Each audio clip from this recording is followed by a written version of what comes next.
Okay, part 3. So that's the downpipes from the headers, or the exhaust manifolds to the forward section of the cat.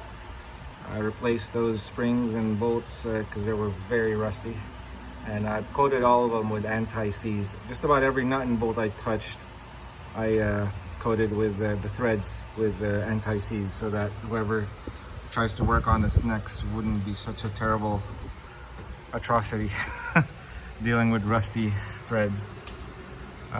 So that's the heat shield that I wrapped with stainless steel straps. That should hold on to it pretty well.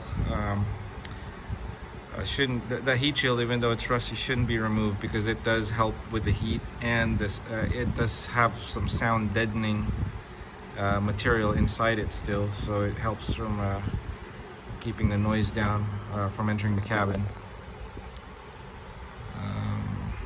Further down, same thing with these guys. Oh, this is one of the exhaust flanges. If you can tell, 3 of them are East Coast flanges, whereas the 4th one that's not rusty is a West Coast exhaust flange. But the size I had was a little big, so the only way to make it work is I had to trim down the flange and weld it back just so that it can tightly squeeze the 2 pipes together, and so there won't be an exhaust leak.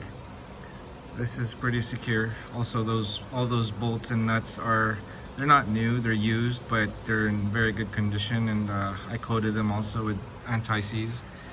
The bolts that were on there before were just no good.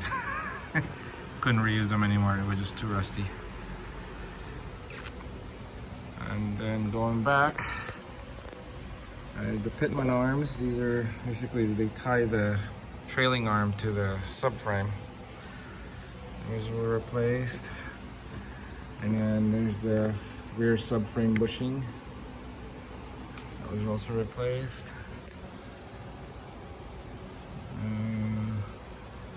Intermediate brake line from the chassis going to the rear axle. There's the other one on that side. And then the rear caliper brake line over there. And these are the used calipers that we put in because your old ones were seized.